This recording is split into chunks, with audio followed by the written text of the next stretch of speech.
মতো একটি রাজনৈতিক দল 10,000-এর উপরে তারা নিজেদের নেতাকর্মীদেরকে বহিষ্কার করেছে বিভিন্ন অন্যায়ের কারণে, চাঁদাবাজি সন্ত্রাসের কারণে।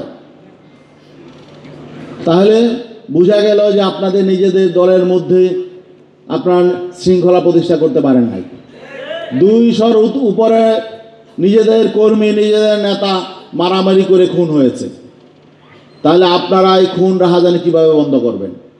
নিজেদের অভ্যন্তরীণ খুন রাহাজানি বন্ধ করতে পারেন না, আপনার রাষ্ট্রে খুন রাহাজানি সন্ত্রাস নৈরাজ্য বন্ধ করবেন? মানুষ অত বোকা না, মানুষ বুঝে। বিগত 54 বছরে যারা এই রাষ্ট্রকে ধ্বংস করেছে, যারা রাষ্ট্র ক্ষমতায় ছিল বিগত 54 বছর, প্রত্যেকটা রাজনৈতিক দল চরমভাবে ব্যর্থ হয়েছে। বিগত দিনে যারা ব্যর্থ হয়েছে, জনগণ সামনে তাদেরকে আর রাষ্ট্র ক্ষমতায় দেখতে চায় না।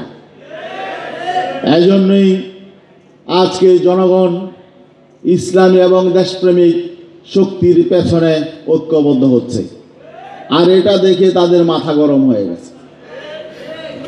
আমরা পরিষ্কার বলতে চাই, অন্তর্বর্তীকালীন সরকার ঘোষণা দিয়েছেন ফেব্রুয়ারিতে নির্বাচন হবে, ফেব্রুয়ারিতেই যাতে নির্বাচন হয়, কোনো অজুহাতে যাতে ফেব্রুয়ারির নির্বাচন না পেছানো হয়।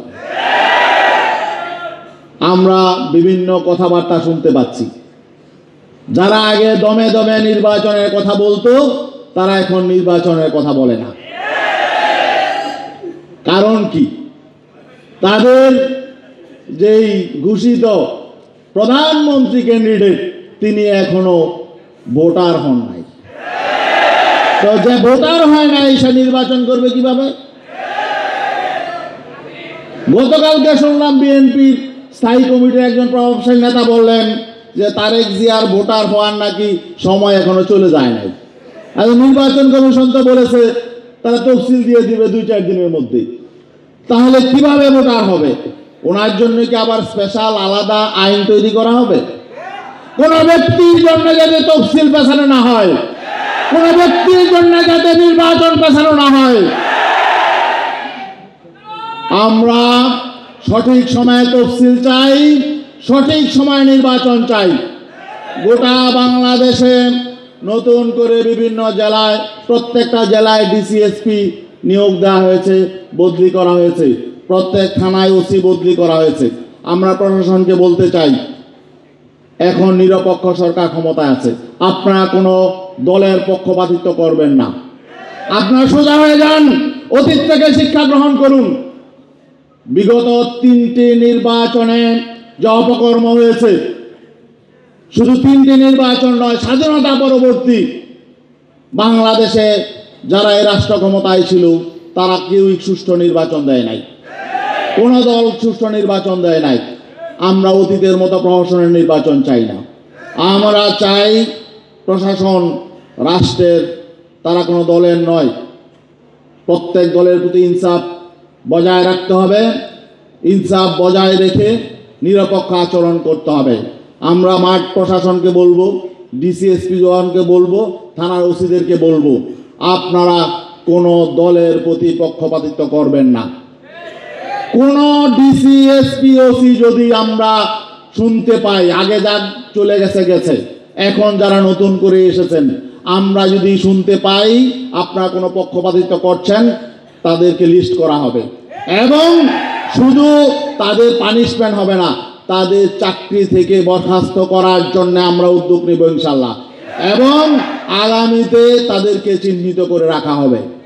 অতএব আপনাদেরকে সতর্ক থাকতে হবে। কেউ কিন্তু ক্ষমতায় চলে যায় নাই, ক্ষমতায় কে যাবে জনগণ নির্ধারণ করবে। আমরা বিশ্বাস করি জনগণ এবার ভুল করবে না। ইসলামী এবং দেশপ্রেমিক শক্তিকে জনগণ ক্ষমতায় নিয়ে আসবে ইনশাআল্লাহ। দেশপ্রেমিক কারা? দেশপ্রেমিক যারা মানুষ হত্যা করে না, নিজেদের কর্মী হত্যা করে না, দুর্নীতি করে না। অতীতে যারা বারবার দুর্নীতিতে চ্যাম্পিয়ন হয়েছে, তাদের সামনে বাংলাদেশে নতুন দেওয়ার কিছু নাই। তারা কি দিবে? অতীতে যারা 3-4 বার ক্ষমতায় গেছে তারা কি করবে মানুষ দেখেছে, এখন মানুষ দেখছে, এখনো মানুষ দেখছে তারা কি করবে। ঠিক ঠিক না? মানুষ মানুষ অপেক্ষা করছে, নতুন বাংলাদেশের অপেক্ষা করছে, নতুন বন্দোবস্তের অপেক্ষা করছে, আর নতুন বাংলাদেশ বিনির্মাণের জন্য চরমনায়ের পীর সাহেব তিনি যে ঐক্যের ডাক দিয়েছেন, ঐতিহাসিক ঐক্যের ডাকে জনগণ সাড়া দিয়েছে, জনস্রোত তৈরি হয়েছে। আপনারা দেখছেন আমাদের 4 দলীয় এই যে অ্যালায়েন্স, এই 4 দলীয় এই 8 দলীয় আমাদের যেই অ্যালায়েন্স রয়েছে, এই 8 দলীয় এই অ্যালায়েন্সের নেতৃত্বে কিন্তু গণজোয়ার তৈরি হয়েছে। ইনশাআল্লাহ আমরা এই 8 দল নিয়ে নির্বাচনে যাব। 8 দলের যেখানে যে প্রার্থী থাকবে তাকেই নির্বাচিত করার জন্য আমাদের সর্বোচ্চ শক্তি ব্যয় করতে হবে। ইনশাআল্লাহ আমাদেরকে বিভ্রান্ত করার চেষ্টা করা হবে, বিভিন্নভাবে বিভ্রান্ত করার চেষ্টা করা হবে। ওলামায়ে কেরামের প্রতি আমাদের অনুরোধ থাকবে, আপনারা বাস্তবতা মেনে নিন। আপনারা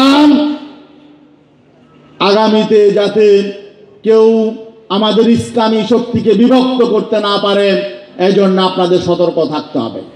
বিভিন্ন রকম অজুহাত তৈরি করা হবে, এগুলো ঐক্যবদ্ধভাবে মোকাবেলা করতে হবে। এই সুযোগ আমাদের কাজে লাগাতে হবে। আমরা মনে করি এই সুযোগ আল্লাহ আমাদেরকে তৈরি করে দিয়েছেন, এই সুযোগ যদি আমরা কাজে লাগাতে না পারি তাহলে আগামী 100 বছর এই সুযোগ আসবে না। অতএব দেশের স্বার্থে, ইসলামের স্বার্থে, মানবতার স্বার্থে আমাদেরকে এই সুযোগ কাজে লাগাতে হবে। আর আমরা বলবো, কেউ মাস্তানি করবেন না, চোখ রাগাবেন না। বাংলাদেশ